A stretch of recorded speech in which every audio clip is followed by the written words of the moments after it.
Bismillahirrahmanirrahim. Uhayyikum bitahiyyatil Islam. Assalamualaikum warahmatullahi wabarakatuh.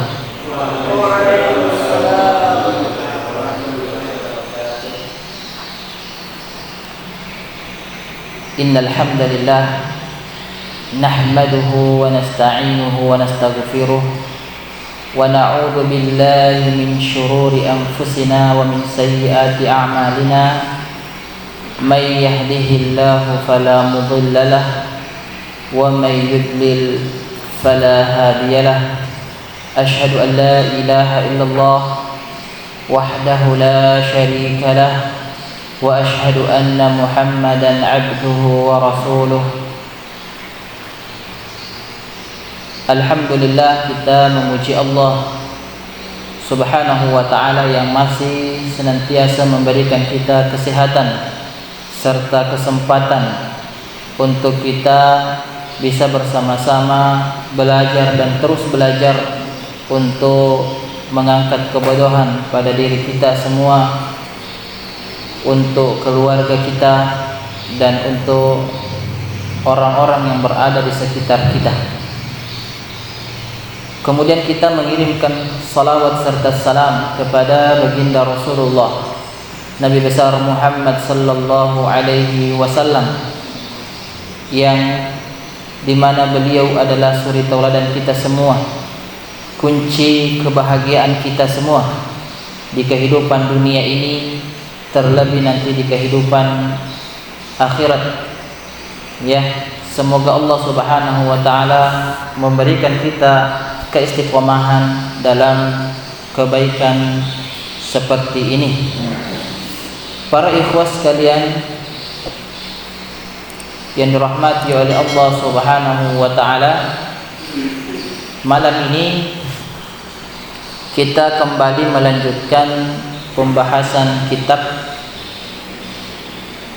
Minhajul Qasidin oleh Al-Imam Ibn Qudamah Al-Maqdisi rahimahullahu ta'ala, di mana pekan yang lalu kita sudah membahas tentang fardu ain, fardu kifayah, ya. Dan malam ini kita masih berada pada pembahasan fardu kifayah, di mana penulis rahimahullahu ta'ala mengatakan dalam pasal baru, ilmu muamalah. Ilmu muamalah ini adalah ilmu tentang keadaan hati. Seperti khauf, rasa takut, roja, rasa pengharapan kepada Allah Subhanahu wa ta'ala, ridha dengan ketetapan Allah, kejujuran, keikhlasan, dan selainnya. Ya, ini tentang ilmu muamalah. Ya, dengan ilmu inilah ikhwas sekalian, kedudukan para ulama menjadi tinggi di sisi Allah Subhanahu wa ta'ala. Ya, dengan mengamalkan ilmu ini, kedudukan mereka sangat tinggi. Ya, harumlah nama-nama mereka. Contohnya di sini disebutkan oleh penulis adalah Sufyan Ats-Tsauri, Abu Hanifah, Imam Malik, Imam Syafi'i, dan Imam Ahmad. Ya.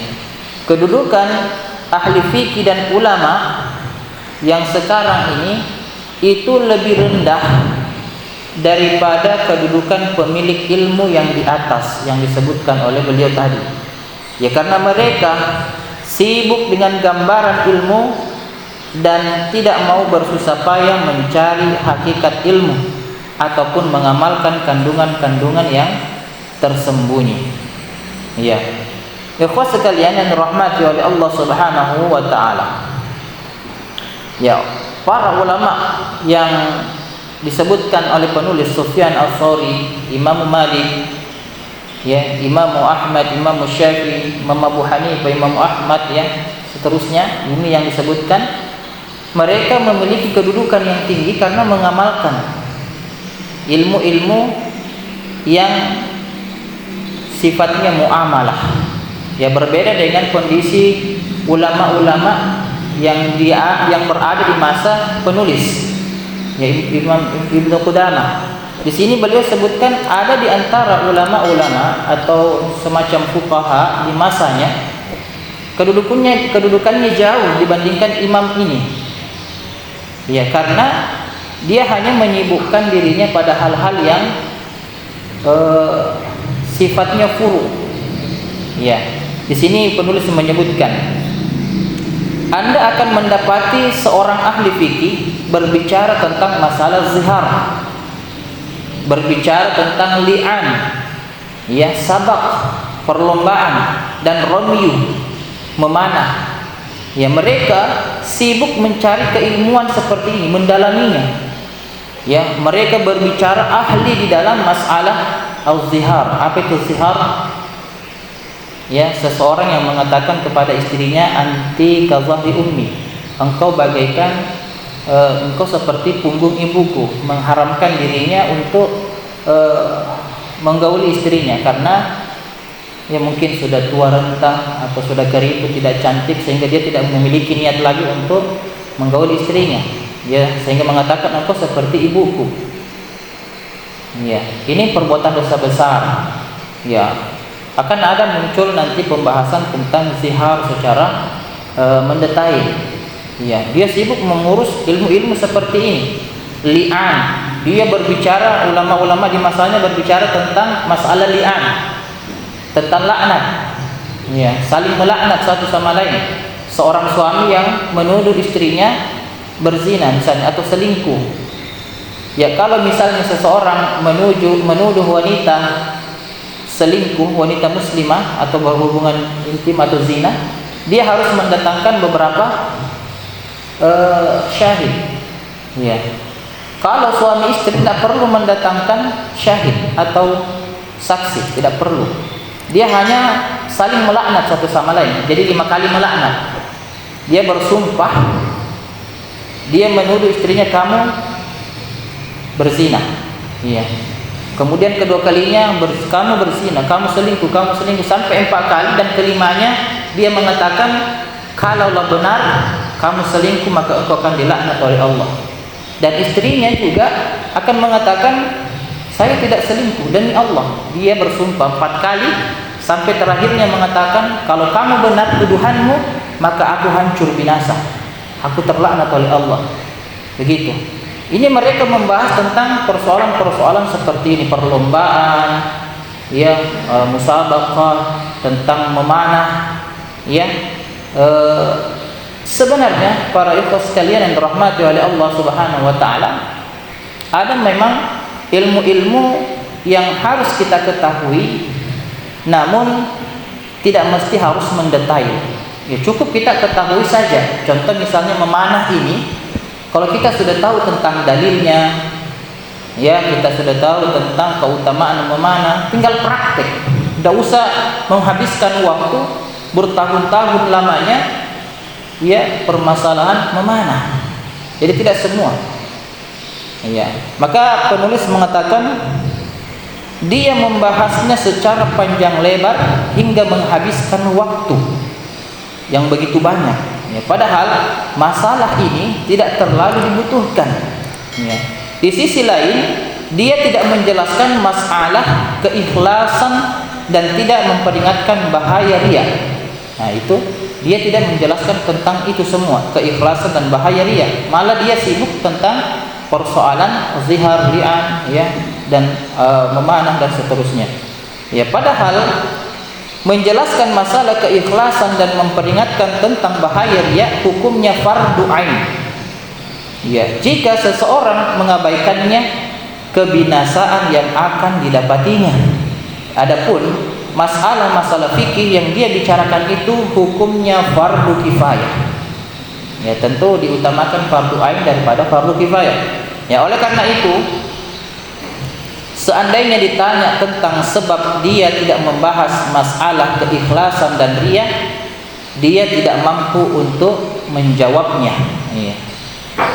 Namun kalau ditanya mengapa dia sibuk dengan masalah li'an, dan Romeo dan seterusnya, dia menjawab bahwa ilmu-ilmu ini hukumnya fardu kifayah. Itu jawabannya. Ya. Kita katakan ya benar. Ilmu-ilmu tersebut memang fardu kifayah, tetapi dia tidak sadar, ya. Kata penulis bahwa matematika juga, ilmu hisab juga adalah ilmu fardu kifayah. Mengapa dia tidak sibuk dengan matematika? Ya, matematika saja. Sesungguhnya jiwa itu menganggap remeh matematika. Yang diinginkan jiwa adalah riya dan sum'ah, ingin didengar, ingin dilihat, yang hanya bisa diperoleh dengan berdebat, bukan dengan ilmu hisab atau matematika. Ya, ikhwas sekalian, di sini penulis ingin mengingatkan kepada kita bahwa ya, titik beratnya di sini kita tidak boleh membedakan antara fardu ain dan fardu kifayah. Ya, kita harus mengetahui semua ilmu ini. Ya, jangan kita abaikan fardu ain karena kita menyibukkan diri pada fardu kifayah. Ya, selalu mengaitkan, kita harus selalu mengaitkan antara ilmu hukum-hukum dan ilmu yang sifatnya akidah. Ya, seperti tadi, khauf, raja, ridha, kejujuran, keikhlasan itu ilmu akidah. Ya.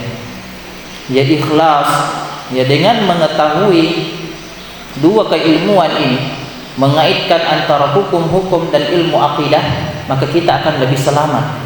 Ya.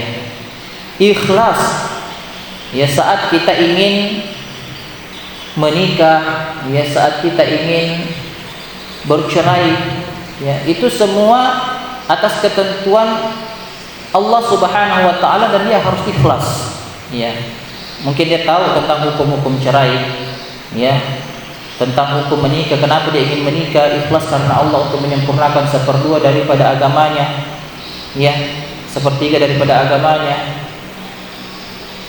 Ingin mengetahui tentang hukum-hukum cerai, mungkin tidak bisa lagi bertahan dalam keluarga, dia harus ikhlas menerima ini, ya, karena dia sudah bisa mengetahui ilmu akidah, ya, dan dia akan menerima dengan baik. Kemudian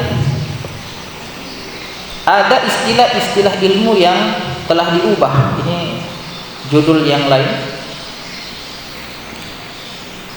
Ketahuilah, berbagai istilah atau kata telah diganti dan diselewengkan ke makna yang tidak dimaksudkan oleh salafus salih. Di antaranya adalah istilah fikih yang diselewengkan ke makna yang sempit.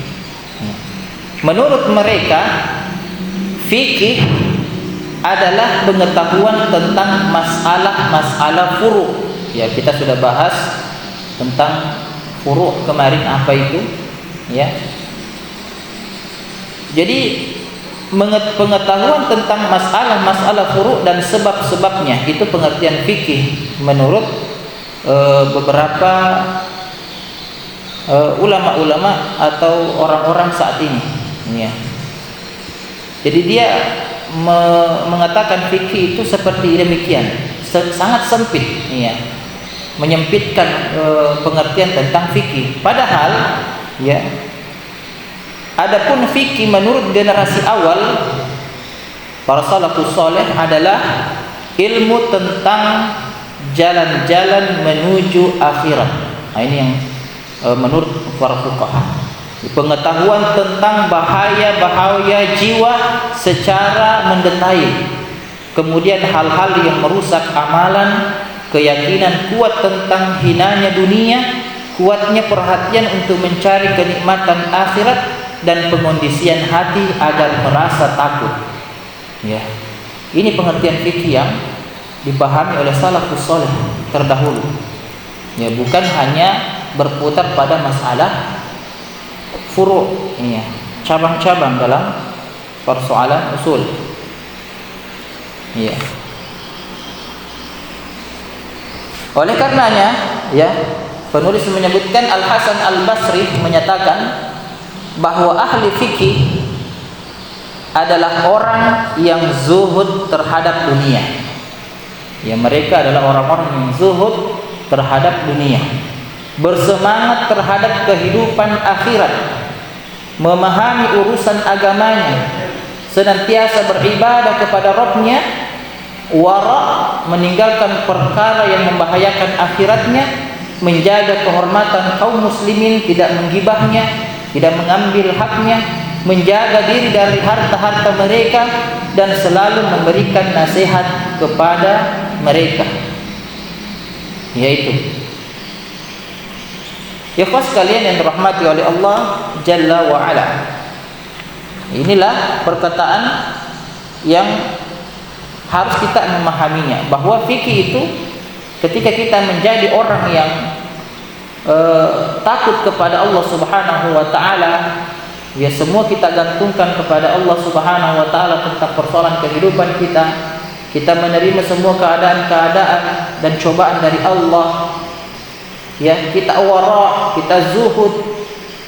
Itu insyaallah bisa dikatakan sebagai seorang faqih. Iya.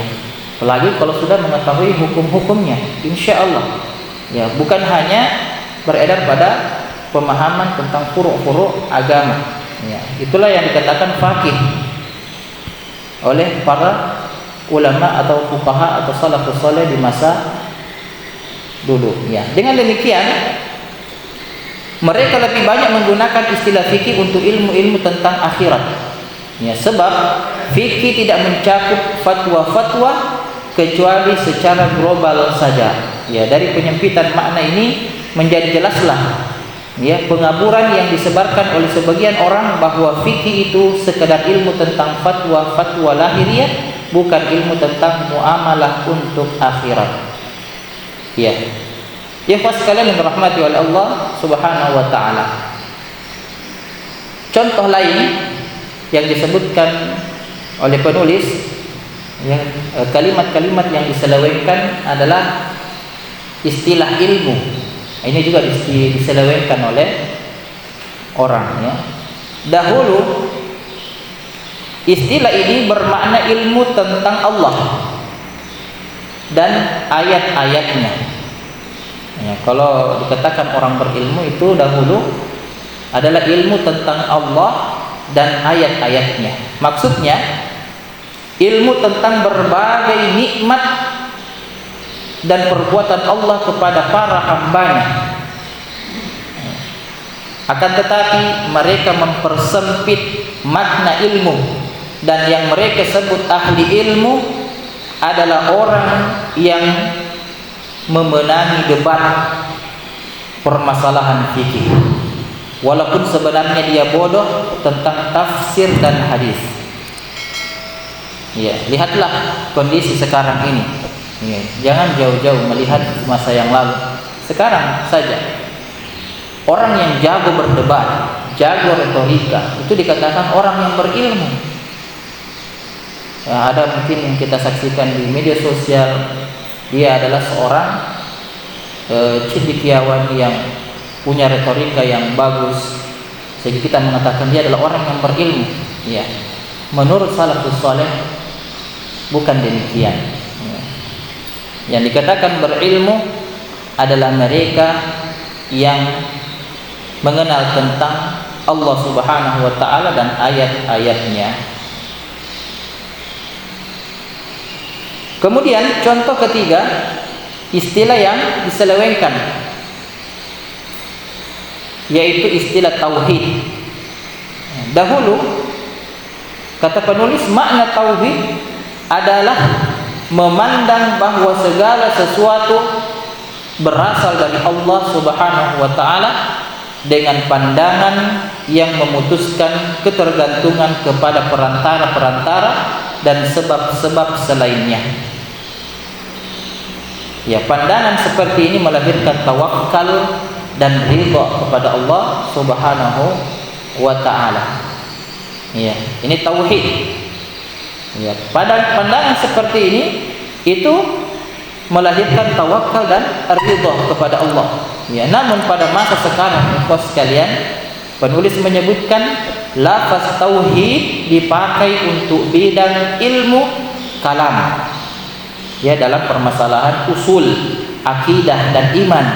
Padahal hal ini tidak dikenal oleh salaf, ya.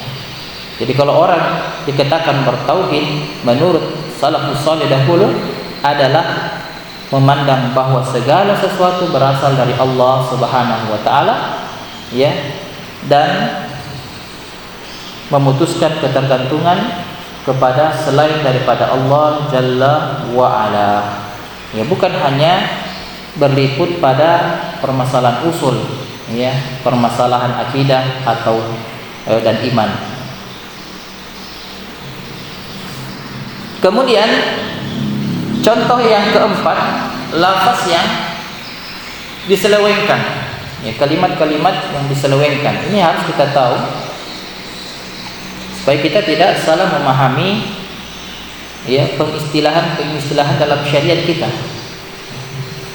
Lafaz tadzkir atau lafaz tadzkir dan zikir ini juga diselewengkan oleh banyak manusia atau disalahpahami oleh kebanyakan manusia sekarang ini. Lafaz tadzkir dan zikir, Allah Subhanahu wa taala berfirman, "Wa dzakkir fa inna dzikra tanfa'ul mu'minin." Ya, dan berikanlah peringatan. Sesungguhnya peringatan itu bermanfaat bagi kaum mukminin. Ya, Quran surah Az-Zariyat ayat 55. Kemudian Rasulullah sallallahu alaihi wasallam bersabda, "Idza marartum bi riyadil jannah farta'u." Qalu, "Wa ma riyadul jannah?" Qala, majalisul dzikri. Ya. Jika kalian melewati taman surga, bergabunglah dengannya. Para sahabat bertanya, apa yang dimaksud dengan taman surga ya Rasulullah? Ya, beliau menjawab, majelis zikir. Ya, mereka, kata penulis, memaknai zikir dengan cerita dan pembacaan semacam dongeng. Ya, di masa beliau, ya. Mereka membahas tentang cerita-cerita dusta. Ya. Ini sungguh mengherankan. Ada di antara penceramah atau dai atau dikatakan ustadz yang berani untuk kemudian bercerita tentang masalah kisah-kisah yang tidak ada sumber asalnya. Iya. Maka dari itu penulis menyebutkan, barang siapa mengisi nasihatnya dengan cerita orang-orang terdahulu, hendaknya dia mengetahui bahwa sebagian besar cerita tersebut tidaklah benar. Ya. Di masa beliau banyak di antara orang-orang yang berani berbicara masalah-masalah ini. Ya, dia menganggap ini adalah zikir. Ya, sebagai contoh, ada yang menceritakan bahwa Nabi Yusuf alaihi salam melepaskan tali celananya, bahwa Nabi Yusuf melihat Nabi Yakub alaihi salam sedang menggigit tangannya, ya, dan bahwa Daud mempersiapkan Auriyah, ya, ke medan perang hingga mereka semua terbunuh. Ya, cerita-cerita semacam ini berbahaya apalagi didengarkan, ya, didengarkan. Waliyadzubillah. Ya. Ini di masa beliau ada sekelompok manusia yang menceritakan apa yang beliau sebutkan. Ya, bahwa Nabi Yusuf ketika digoda oleh wanita atau istri daripada raja Mesir di masa itu, sampai sudah tingkat Nabi Yusuf sudah melepaskan tali celananya. Ini untuk membuat pendengarnya terkesima. Ya, padahal tidak ada sumber dalilnya, sumber dasar-dasar dalilnya. Waliyadzubillah. Ya. Dan seterusnya. Ini berbahaya. Beliau lagi melanjutkan, adapun pembacaan semacam dongeng, cerita-cerita seperti itu paling membahayakan orang awam.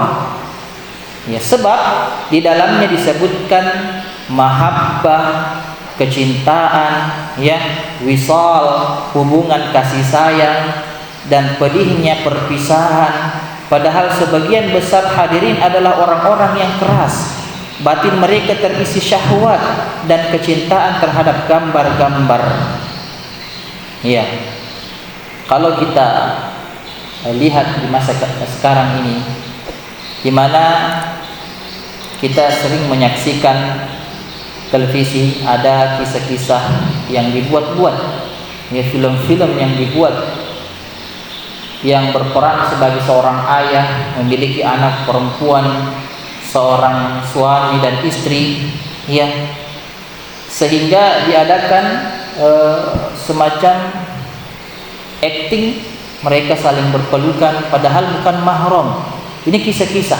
Yang anehnya lagi, ada ustadz yang menceritakan kisah-kisah seperti itu yang ada di televisi, ya, sehingga membahayakan, ya, timbullah mungkin syahwat, ya, di antara pemuda yang mungkin dikisahkan tentang seorang suami istri dalam film tersebut, ya, padahal dia tidak pernah nonton, tapi karena dikisahkan oleh ini sehingga timbullah syahwat, karena ada di antara mereka yang memiliki syahwat yang tinggi dan seterusnya.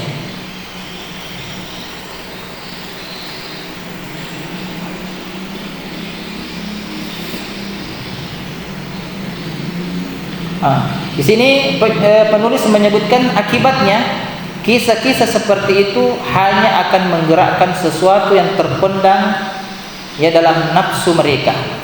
Api syahwat pun menyala-nyala dan akhirnya mereka berteriak-teriak.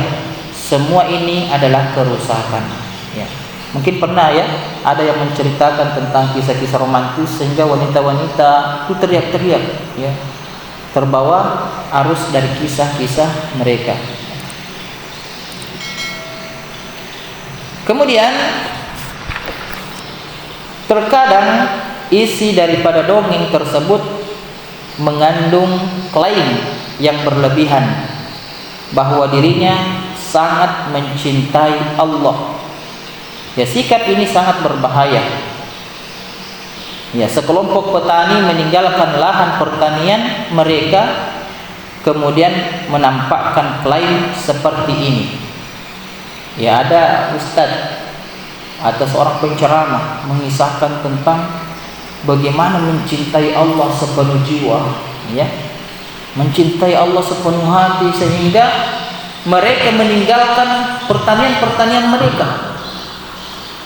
Ya, mereka kisahkan kisah-kisah yang sifatnya dongeng yang tidak jelas dalilnya, kemudian membuat orang semangat dengan maksud itu. Dia membuat orang semangat sehingga orang meninggalkan pertaniannya, meninggalkan kewajibannya untuk keluarganya. Ya, dan mereka mengatakan ini cinta kepada Allah. Waliyadzubillah. Ya, seharusnya orang-orang yang seperti ini takut kepada Allah Subhanahu wa taala. Ya. Apa yang dia ceritakan di tengah-tengah masyarakat dengan dongeng-dongeng yang tidak ada dasarnya itu akan dikopi, ya, kemudian dipindahkan ke majelis yang lain, kemudian dicerna oleh orang lain, ya, kemudian seterusnya akan beredar kisah-kisah itu. Siapa yang mau bertanggung jawab tentang kisah yang palsu ini? Waliyadzubillah. Kita berlindung kepada Allah, ya, agar tidak seperti apa yang disebutkan oleh Syekh Imam Ibnu Qudamah rahimahullahu taala. Ya. Tentang masalah kisah, ya, ini jangan kita menganggapnya sebagai sesuatu yang tidak baik. Baik, kisah itu baik. Ya, di Al-Qur'an itu banyak kisah. Di Al-Qur'an banyak kisah yang disebutkan. Kisah Luqman, ya, kisah Ashabul Kahfi, kisah Dzulqarnain, ya, banyak kisah dalam Al-Qur'an Al-Karim. Tapi kisah yang harus kita sampaikan adalah kisah yang betul-betul dalilnya. Ya, jangan hanya mengisahkan kisah-kisah yang tidak jelas kebenarannya.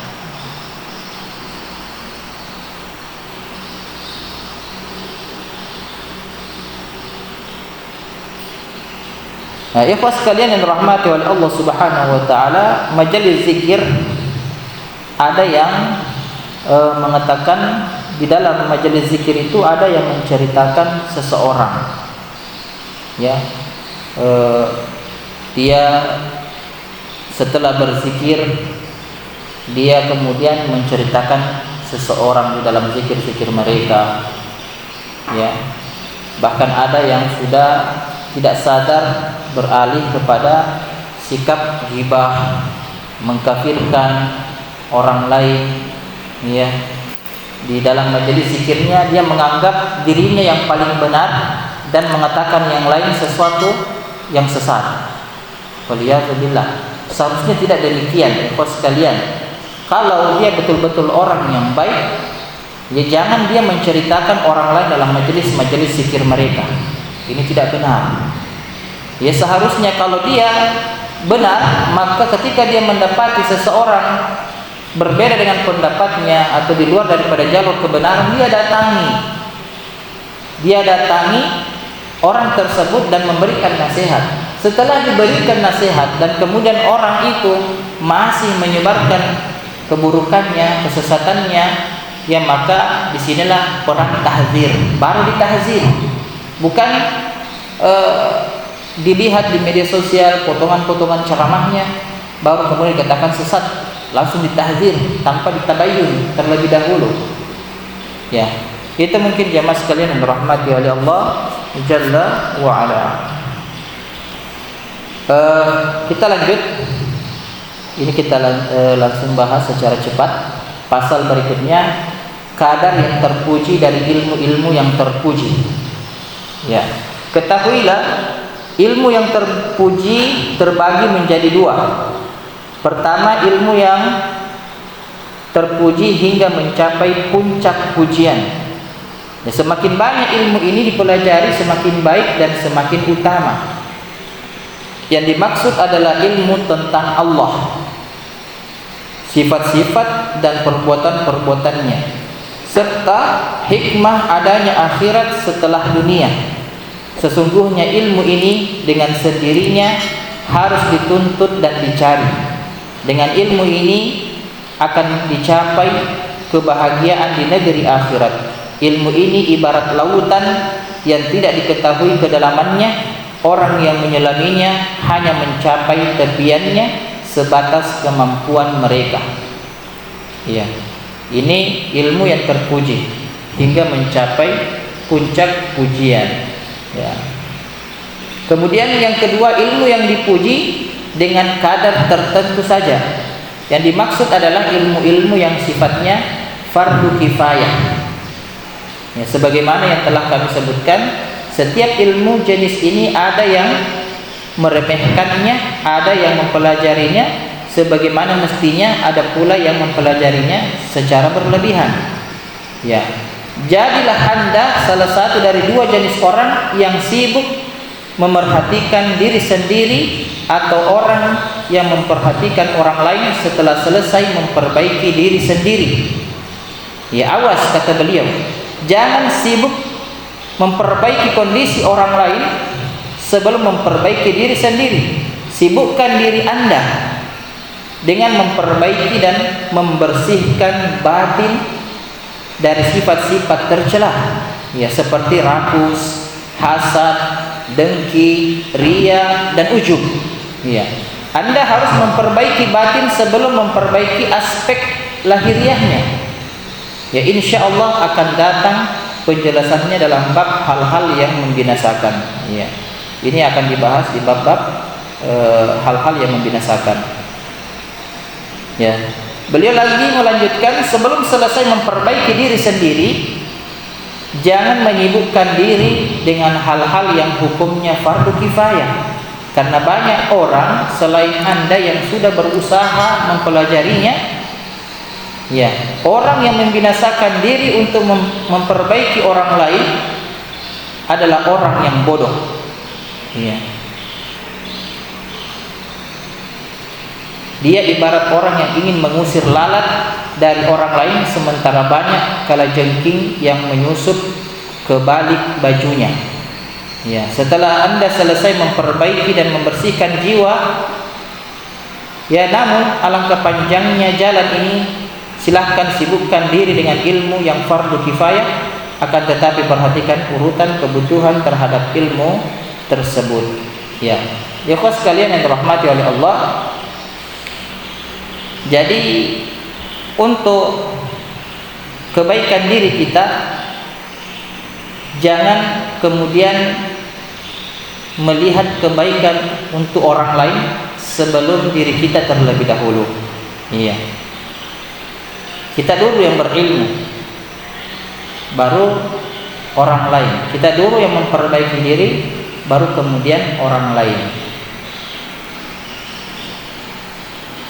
Terakhir, penulis menyebutkan dalam kitabnya, mulailah dengan ilmu tentang kitabullah, lalu tentang sunnah Rasulullah sallallahu alaihi wasallam, kemudian ilmu-ilmu Al-Quran seperti ilmu tafsir, nasikh wal mansukh. Ya, apa itu nasikh wal mansukh? Nasikh itu yang menghapus dan mansukh yang dihapus. Seperti contohnya di dalam Al-Quran yang sifatnya nasikh, yaitu ya, yang nasikh itu yang dihapus, ya. Apa nasikh yang menghapus, mansukh yang dihapus. Yang mansukh itu seperti yang disebutkan dalam Quran surah An-Nisa, Allah Subhanahu wa taala, ya ayyuhalladzina amanu la taqrabus shalah wa antum sukara. Ya, wahai orang-orang beriman, janganlah engkau mendekati salat dan kamu dalam keadaan sukara, mabuk. Iya. Ini masih tertulis di dalam Al-Quran, tapi hukumnya sudah mansukh. Ya, dinasikh, dihapus oleh ayat Quran surah Al-Maidah ayat 90. Allah Subhanahu wa taala mengatakan, ya ayyuhalladzina amanu innamal khamru wal maisir, ya, wal ansab wal azlam rijsun min amali syaitan fajtanibuhu la'allakum tuflihun. Ya, wahai orang-orang yang beriman, sesungguhnya khamar itu, kemudian maisir judi itu, ansab, ya, berkurban untuk berhala, wal azlam, mengundi nasib dengan anak panah, rijsun min amali syaitan, itu bagian daripada amal-amalan syaitan. Hindarilah, fajtanibuh la'allakum tuflihun. Ya, semoga Allah Subhanahu wa taala memberikan kalian kemenangan. Itu dimansuh, dinasikh oleh ayat ini. Ya, kita disuruh untuk pelajari itu. Kemudian ayat muhkam, pelajari ayat muhkam dan mutasyabih. Ya, ada dalam Al-Quran, ada yang sifatnya muhkam dan ada yang sifatnya mutasyabih dan lain-lain. Ya, demikian pula halnya ilmu tentang sunnah. Ya. Setelah itu sibukkan diri Anda dengan masalah-masalah furu', ya, usul fikih dan ilmu-ilmu lain yang bisa dipelajari dalam batas umur ini dan sesuai dengan waktu. Ya. Namun jangan menghabiskan umur untuk mempelajari satu cabang ilmu saja demi mencapai puncak di bidang ilmu tersebut. Ilmu itu sangat banyak. Ya, sedangkan umur ini, anak cucu anak itu pendek saja, 60, ya, paling maksimal, sedikit yang melebihinya. Selain itu, ilmu-ilmu alat semacam ini hanyalah perantara untuk mendapatkan tujuan utama. Ya, segala hal yang dijadikan perantara untuk meraih tujuan tidak boleh membuat lupa dari tujuan yang hendak dicapai. Ya, ini akhir daripada pembahasan kita malam hari ini. Ya, jadi ya sekalian, jangan terlalu sibuk mencari ilmu-ilmu yang sifatnya fardu kifayah yang kemudian melupakan ilmu yang sangat penting yang sifatnya fardu ain. Ya, boleh kita mencari itu sebagai alat untuk bisa memahami ilmu usul, ya, namun tidak menjadi prioritas, ya, sehingga kita hanya memfokuskan satu ilmu saja kemudian melupakan ilmu-ilmu yang lain. Masih banyak ilmu yang harus kita pelajari, maka penting untuk kita tidak terlalu terfokus dalam satu bidang ilmu saja. Lihatlah bagaimana para imam, ya Imam Syafi'i begitu handal dalam semua bidang ilmu. Ya, bukan hanya ilmu fikih, akidah, bukan hanya ilmu-ilmu yang sifatnya syariat, tetapi beliau juga handal dalam ilmu hisab, ilmu matematika, ilmu kedokteran. Beliau begitu handal ya terhadap ilmu-ilmu yang sifatnya umum. Mungkin hanya ini yang sempat kita bahas. Insyaallah di pertemuan depan kita akan melanjutkan pasal baru, yaitu tentang orang alim yang ilmunya tidak bermanfaat bagi dirinya. Ya, orang alim yang ilmunya tidak bermanfaat bagi dirinya. Insyaallah taala. Kita cukupkan dengan doa kafaratul majelis. Subhanakallahumma wa bihamdik, asyhadu an la ilaha illa anta, astaghfiruka wa atubu ilaik. Assalamualaikum warahmatullahi wabarakatuh.